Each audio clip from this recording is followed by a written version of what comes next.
Yes, karibu tena kwenye channel yetu ya Lomoli Image. Uko na mimi Francis Tweve na leo tunaenda kuangalia iliyojili katika dabi ambayo tunaisubiri na tulikuwa tunaisubiri na tunaendelea kuisubiri, ambapo kuna mambo yamejili kutoka jana usiku. Timu ya Simba Sports Club ambayo ilikuwa imefika uwanjani kwa ajili ya kufanya mazoezi na wakaweza kuzuiliwa pale wasiweze kuingia ndani kufanya mazoezi. Lakini kutokana na hizi changamoto ambazo zimetokea, kila timu imeweza kutoa tamko juu ya hichi ambacho kipo. Kwa hiyo hatuelewi bado mpaka sasa nini ambacho kitakuja kutokea. Tunasubiri masaa tuone hiyo muda wa saa moja nini kinakuja kutokea. Kwa hiyo tukianza kuona waraka wa Simba ambao umeweza kuandikwa, taarifa kwa umma. Simba Sport Club imesikitishwa na kitendo visivyo vya kiungwana dhidi ya timu yetu kuelekea mchezo wa ligi kuu NBC dhidi ya Yanga, Simba ikiwa timu mgeni.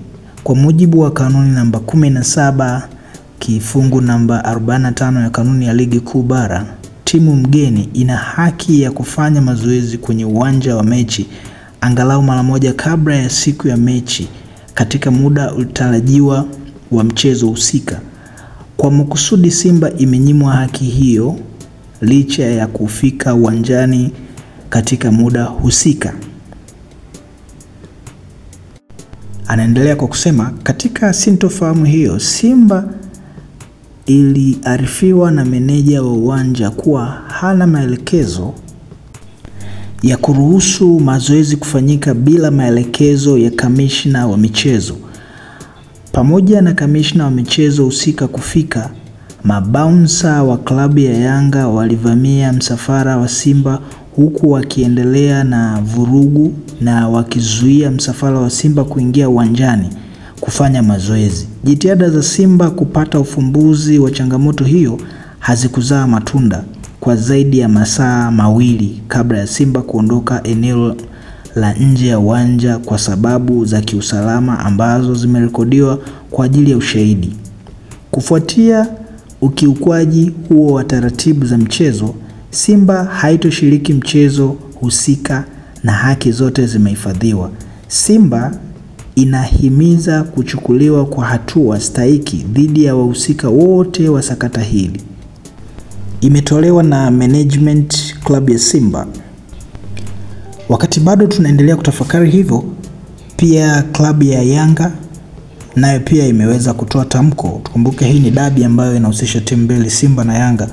Kwa na Yanga nao pia wamekuja na tamko juu ya kile ambacho kimejiri, kwa sababu ilianza Simba kutoa kwanza tamko na Yanga kwa siku hii ya leo ambayo ni siku ikiwa mwelekeo wa dabi nayo ikaweza kutoa tamko ambapo ikasema, taarifa kwa umma, Machi 8, 2025, uongozi wa Young African Sports Club unapenda kuutaarifu umma kuwa mchezo wetu wa ligi kuu NBC uliopangwa kuchezwa leo tarehe 8 mwezi wa 3, 2025 dhidi ya Simba Sport Club saa 1:15 usiku upo pale pale na hakuna mabadiliko yoyote.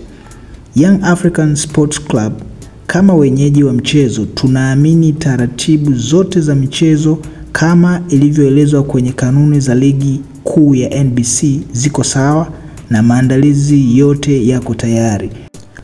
Uongozi wa Young African Sports Club utapeleka timu uwanja wa Benjamin Mkapa kama inavyoelekezwa kwenye kanuni na hatutakuwa tayari kucheza mchezo huu siku nyingine tofauti na leo.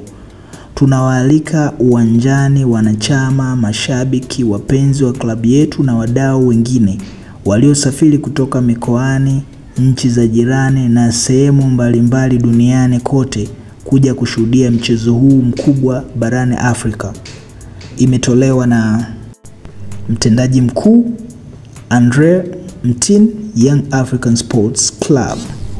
Na baada ya mivutano hiyo kadhaa kutoka kwenye timu zote mbili, sasa bodi ya mpira Tanzania, kwa maana Tanzania Premium League Board, nayo imetoa tamko baada ya kupokea hiyo malalamiko au barua ya kutoka kwa Simba.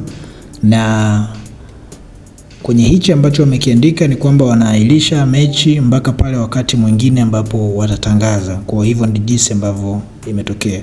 So ulikuwa na mimi Francis Tweven, this is Lumoli Image. Ciao.